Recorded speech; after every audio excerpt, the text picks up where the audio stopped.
Good morning friends, मैं दिमरान बोल रहा हूँ। मेरा YouTube channel DNM technology support में आप सबको स्वागत है। देखिए, आज मेरे पास एक सैमसंग का 32 इंच का सेट आया है और जिसका मॉडल आप लोग देख सकते हैं UA32T 4310AK XXL। और ये जो सेट है ये एंड्रॉयड सेट है और जिसका जो फॉल्ट है ये स्टैंड बाई का इशू है इसमें। तो किस तरीके का ये सिम्टम है मैं लाइन दे के दिखा रहा हूँ। देखिए, मैंने लाइन दे दिया, ये देखिए इंडिकेटर ब्लिंकिंग होने लगा लेकिन फिर स्टैंड हो गया।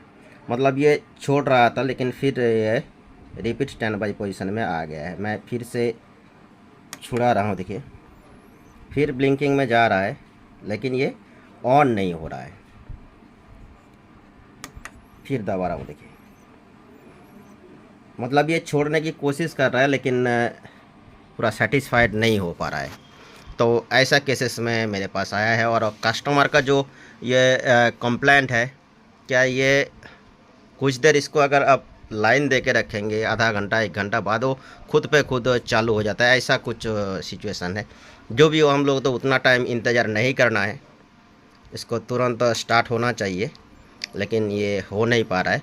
तो चलिए देखते हैं, मैं सेट को खोल लेता हूँ और इसमें क्या दिक्कत हो रहा है, क्या वोल्टेज मिल रहा है, कहाँ पे। जैसा कि ये एंड्रॉयड वाला सेट है, हो सकता है इसका सॉफ्टवेयर का इशू भी हो सकता है या तो रीसेट फंक्शन का भी दिक्कत हो सकता है, बहुत कुछ हो सकता है क्योंकि बिना टेस्ट किए हुए हम लोग को कुछ भी बता नहीं सकते। तो चलिए सेट को मैं खोल लेता हूँ, उसके बाद शेयर करता हूँ आप लोगों के साथ क्या हो रहा है इसमें। तो फ्रेंड, देख सकते हैं मैंने सेट को खोल लिया है और ये मदरबोर्ड लगा हुआ है और इसमें इनोलक्स का पैनल लगा हुआ है ये। तो मैं फिर से लाइन दे रहा हूँ और इसका जो कंडीशन जैसा था वैसा ही है, देखिए। तो जो कुछ भी फॉल्ट हो, फॉल्ट को पहले महसूस करना है, ये क्या दिक्कत हो सकता है। मतलब इसमें इंडिकेटर देखते हम लोग को ये पता चल रहा है कि ये ऑन होने की कोशिश कर रहा है लेकिन कहीं ना कहीं पे जाके वो अटक रहा है। तो वो मेनली कहाँ पे अटक रहा है वो हम लोग को ढूंढना है। तो फर्स्ट ऑफ ऑल तो हम लोग को ये पीसी में पूरा जो स्टैंड बाई ऑन के लिए, मतलब जो बूटिंग के लिए जो जो सप्लाई इसको रिक्वायरमेंट है वो सही से बन रहा है कि नहीं, वो पहले हम लोग को चेक करना है। कभी ऐसा नहीं है कि ये एंड्रॉयड बोर्ड है, स्टैंड बाई का इशू है तो सीधा सॉफ्टवेयर पे चला जाएंगे, ऐसा भी कभी सोचना नहीं है। क्योंकि हम लोग को पहले कुछ भी जगह पे अगर काम करना है, पहले इसका हार्डवेयर लेवल कंफर्म होना है, उसके बाद जाके सॉफ्टवेयर में ट्राई करना है। उसका भी अलग अलग प्रोसेस होता है, कैसे हम लोग कंफर्म करेंगे इसका सॉफ्टवेयर इशू है या हार्डवेयर इशू है, वो अलग अलग प्रोसेस होता है। तो जो भी हो, मैं इसमें पहले हार्डवेयर लेवल पे चेक करूँगा क्या इसमें मिल रहा है, क्या कमी है, क्या दिक्कत चल रहा है, क्या नहीं। तो वो स्टार्ट करने से पहले मैं एक बताऊँ, अभी तक जिन्होंने मेरे चैनल को सब्सक्राइब नहीं किया है, जो DNM टेक्नोलॉजी सपोर्ट मेरा चैनल है, तो मैं चाहता हूँ कि आप लोग मेरे चैनल को सब्सक्राइब करके रखिए ताकि मेरे दिया हुआ जितना ये प्रैक्टिकल इन्फॉर्मेशन ये आप लोगों तक पहुँचे। और वीडियो को पूरा देखने की कोशिश कीजिए। हो सकता है मेरा वीडियो कभी कभी बहुत लंबा हो जाता है लेकिन उसमें बहुत इन्फॉर्मेशन भी रहता है। तो अगर प्रॉपर नॉलेज लेना है तो पूरा वीडियो सही से बिना स्किप किए हुए देखना चाहिए। और जिन्होंने अभी तक मेरे चैनल को सब्सक्राइब नहीं किया है वो लोग मेरे चैनल को सब्सक्राइब कर लीजिए और शेयर भी कर सकते हैं। तो चलिए, सेट में अभी स्टैंड बाई पोजीशन में है। तो फर्स्ट ऑफ ऑल तो हम लोगों का इसका मेन VCC चेक करना है जो पावर सप्लाई से निकल रहा है। तो मैं सीधा इस डायोड पे चेक कर रहा हूँ जहाँ पे ये 12.82 वोल्ट और वो भी फिक्स भी है। जैसा कि सैमसंग का सेट में 13 वोल्ट का ही सप्लाई होता है, 12.80 मतलब 13 का ही आसपास है। तो इसके बाद और हम लोगों को क्या क्या मिल रहा है वो देखना है। तो जैसा कि इधर तो हीट सिंक लगा हुआ है, इसका बाहर जो जो रेगुलेटर दिख रहा है उसमें क्या क्या मिल रहा है वो एक बार चेक कर लेना है। तो वोल्टेज हम सबको पता है, जहाँ जहाँ पे ऐसा एक कॉयल रहेगा तो हर एक कॉयल पे कुछ ना कुछ आउटपुट हम लोगों को मिलता है। तो इधर से शुरुआत करते हैं। तो ये जो कॉयल है इसमें अभी कुछ भी वोल्टेज नहीं है और इधर ये भी एक कॉयल है, इसमें भी अभी कुछ भी वोल्टेज नहीं है।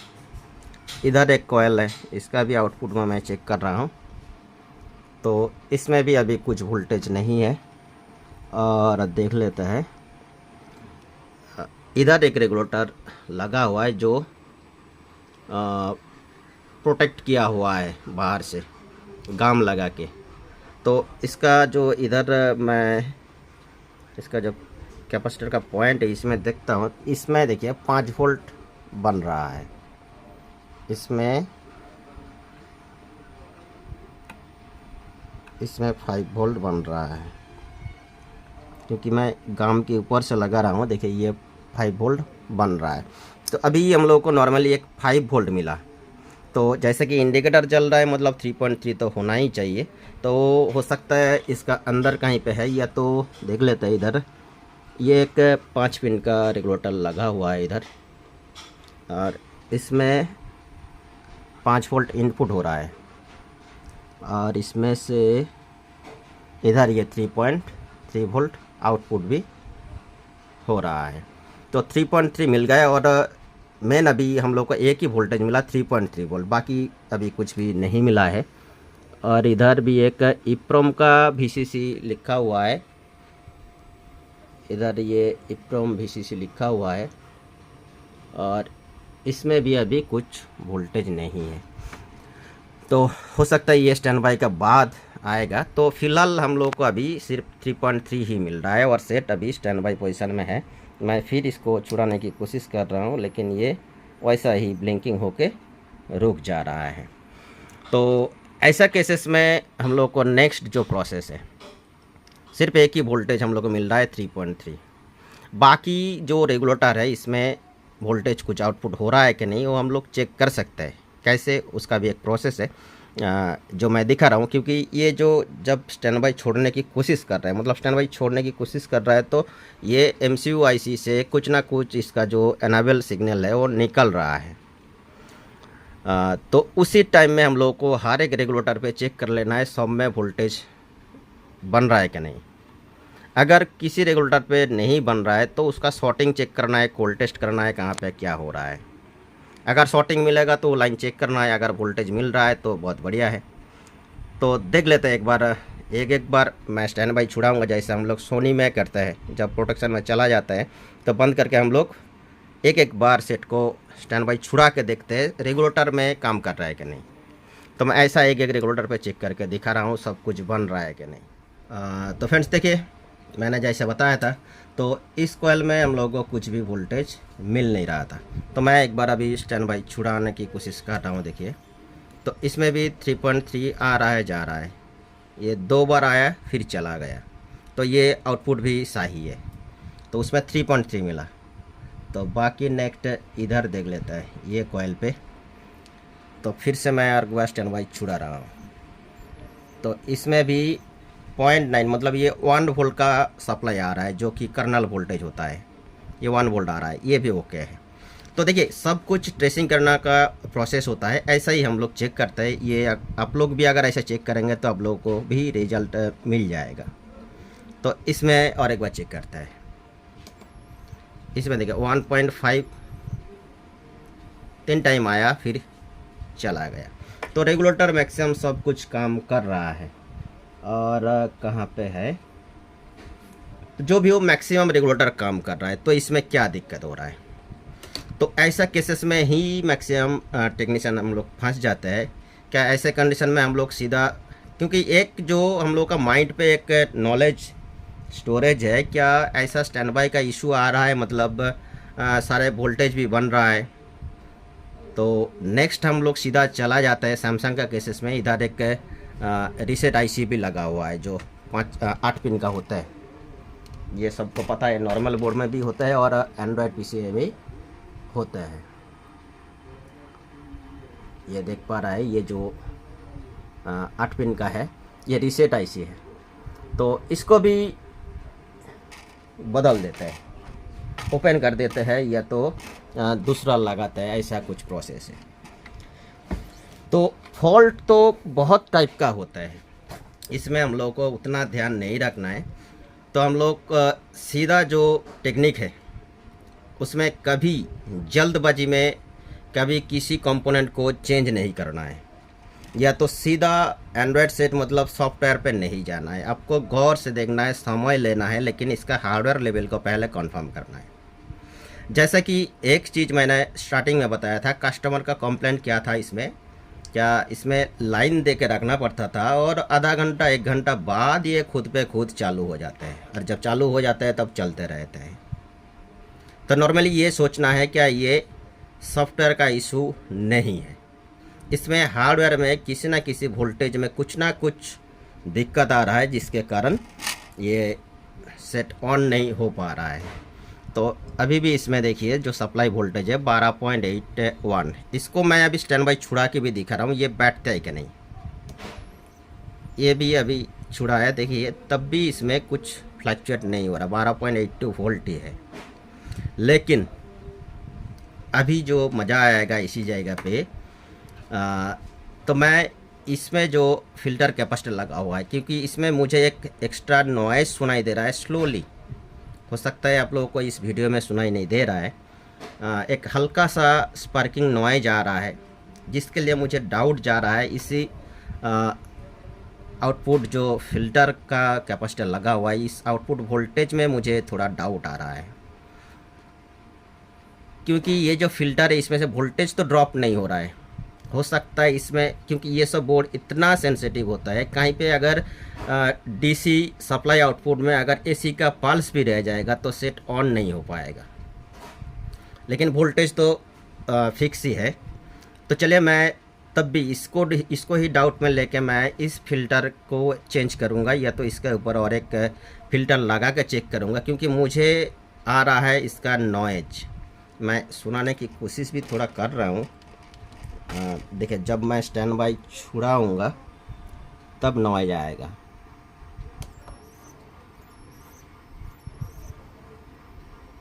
शायद सुन पा रहा है, या तो आप लोग अगर हेडफोन यूज करेंगे तब पता चलेगा। देखिए सुनिए,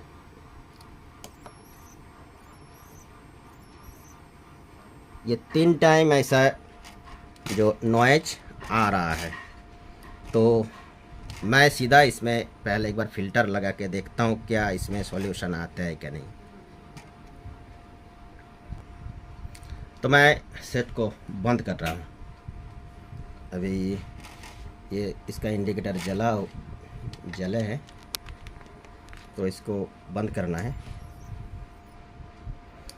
तो अभी मैं क्या करूँगा, इसका ऊपर एक प्लेस ढूंढूंगा जहाँ पे इसका ऊपर एक मैं कैपेसिटर लगा सकता हूँ बाहर से। तो मैंने एक ये कैपेसिटर ले लिया, ये 1000 mFD 25 वोल्ट का, और इसको मैं लगा के देख रहा हूँ इसमें क्या रिजल्ट आता है कि नहीं। तो ये आप लोग को अभी लाइव देख रहा है। तो ये लगातार मैं आप लोगों को एक न्यूज़ दे दूं, क्या इसी दिसंबर में मेरा बिहार में एक ट्रेनिंग होने जा रहा है कटिहार में, शायद मैक्सिमम लोगों को पता भी चल गया है। तो जिन्होंने उस ट्रेनिंग अटेंड करना चाहते हैं, अभी सीट बुकिंग चल रहा है, जो 15 तारीख तक, 15 दिसंबर तक, 15 नवंबर तक सीट बुकिंग चलेगा, जिसमें आप लोग अगर भाग लेना चाहते हैं तो मैं इस वीडियो में मेरा व्हाट्सएप नंबर दे दूंगा, उसमें कांटेक्ट करके आप लोग अपना सीट बुक कर सकते हैं। बिहार का कटिहार में होने जा रहा है, वो एकदम रेल स्टेशन का नज़दीक ही हो रहा है, जहाँ पे आपको डीपली नॉलेज दिया जाएगा क्या हम लोग प्रॉपर तरीके से कैसे एक सेट को रिपेयर कर सकते हैं, डाउट नहीं लेके, क्योंकि आपको अंदर अगर डाउट रहेगा तब कुछ भी काम सही से नहीं होगा, कॉन्फिडेंस लेके ही काम करना है। तो मैंने यहाँ पे एक कैपेसिटर लगाया, आप लोग को दिखा रहा हूँ मैं। इधर यहीं पे एक सप्लाई का टेस्ट पॉइंट है, मैंने कंटिन्यूटी चेक किया और उधर मैंने ग्राउंड पे लगाया। तो इसमें मैंने दिखाया था, इसमें कोई भी वोल्टेज फ्लक्चुएट नहीं हो रहा था, 12.81 वोल्ट ही था। तो मैं अभी इसमें लगा के सेट में लाइन दे रहा हूँ, देखिए अभी भी 12.81 वोल्ट ही है, ठीक है, और सेट अभी स्टैंड बाई में ही है। तो इसको एक बार छुड़ा के देखते हैं, छुड़ा दिया और सेट देखिए मेरा ऑन हो गया है। शायद इसमें आप लोग देख पा रहा है, ये सेट ऑन हो गया है। और बाकी वोल्टेज जहाँ जहाँ पे मैंने चेक किया था वो भी एक बार तुरंत मैं रिपीट दिखा रहा हूँ कहाँ कहाँ पे मैंने चेक किया था। तो इधर हम लोग को 3.3 मिला था, देखिए 3.3 इधर मिल रहा है। इधर मुझे शायद 1 वोल्ट मिला था, हाँ 0.986 जो कर्नल बताया था मैंने। और यहीं पे शायद मिला था 1.5 वोल्ट जो कि रैम का VCC है। तो अभी सेट ऑन हो गया तो सारे वोल्टेज प्रेजेंट मिलने लगा। तो इधर जो इप्रोम का 3.3 वोल्ट VCC तब नहीं था, ये भी अभी मिल रहा है। मतलब सेट चालू हो गया, मतलब सब कुछ वोल्टेज मिलना ही चाहिए। तो देखिए थोड़ा महसूस करने की कोशिश कीजिए, क्या फॉल्ट हमेशा जल्दबाजी में कुछ भी नहीं करना है, हमेशा शांति रखना है, ध्यान से देखना है, समय लेके काम करना है। तो मैं बार बार ये भी बता रहा हूँ, क्या सॉफ्टवेयर का सेट है, एंड्रॉयड सेट है, स्मार्ट सेट है, स्टैंड बाय का इशू है, मतलब हमेशा सॉफ्टवेयर की तरफ हम लोग का नज़र जाएगा, ऐसा कभी नहीं होना चाहिए। तो मैं अभी इसको बंद करके नॉर्मली चला रहा हूँ। ये ऑटोमेटिकली ऑन होते कि नहीं वो देखना है। ये इंडिकेटर आ गया और छोड़ भी दिया और सेट भी ऑन हो जाएगा। देख पा रहा है इधर ब्लू बैक आ गया है। तो मैं और सामने दिखाने की कोई ज़रूरत नहीं है, तब भी मैं इसमें एक बार सिग्नल लगा कर देख रहा हूँ इसमें क्या है। और ऐसा नहीं है कि मैं इसमें ऐसा ही लगा के रखूँगा फ़िल्टर को। तो इसमें मैंने इसमें जो 2 फ़िल्टर लगा हुआ है, इसमें 2 फ़िल्टर लगा हुआ है, मैंने दोनों को ही रिप्लेस करूँगा। इसमें तो प्रॉब्लम क्या आ रहा था, वोल्टेज सही था लेकिन इसके अंदर में जो प्रॉपर फिल्टरेशन का काम है वो नहीं हो पा रहा था। कुछ ऐसी का नॉइज़ था इसके अंदर जिसके कारण सेट ऑन नहीं हो पा रहा है। तो हमेशा हर एक वोल्ट का ऊपर ज़्यादा फोकस रखना है और वो परफेक्ट है कि नहीं वो भी ध्यान से देखना है। तो फ्रेंड्स देखिए मैंने इसमें सिग्नल लगा दिया और सेट प्रॉपर चल रहा है। तो मैं फिर और एक बार इसको बंद करके चालू कर रहा हूँ। ये तुरंत ऑन होना चाहिए जैसा नॉर्मल सीक्वेंस में होना चाहिए। ये स्टैंड बाय इंडिकेटर है और ये छोड़ भी दिया तो ये ऑन हो गया सीधा। तो thank you friends for watching my video.